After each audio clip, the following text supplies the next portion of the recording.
remember my childhood in the back streets of Richmond and the visions that leave a lasting impression, where I lived in a fish shop with my mother and father, and the chips and the grease and the smell of the batter, and the stench from the garbage and the thousands of flies that would gather to feast on the shop's throwaways in the lane out the back where we kids used to play. And from our 10 by 12 playground that over the kitchen, we could see all the tin rooftops of Richmond, and Palaco would flash in bright red off and on. The stars, the moon, and the flashing neon, and the chimneys and smokestacks that were nearby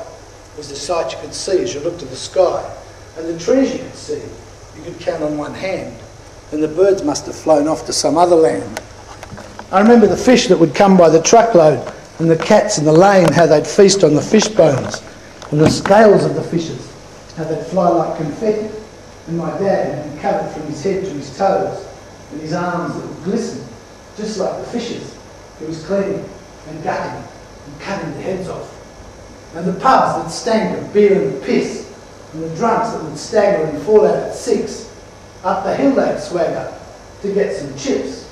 or a crate if they had a win on the races, or some prawns or oysters to take to the missus, or some bread and butter soaked in Worcestershire sauce to sober them up before their main course.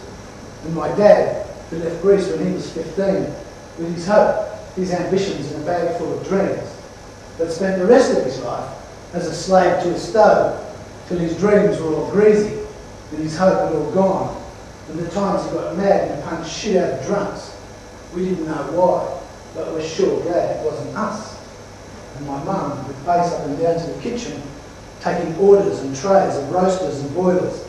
and flake and cooter and brim and snapper to the window to attract the eyes of the buyers. And she carried the burden of my father's bad temper when the shop wasn't doing what it should have, while he was worried about the price of potatoes. And her nerves were internal, but her anger was shown, and her legs would swell up from all of that walking. And I often saw her in some corner crying in the fish shop in Richmond, from where I came.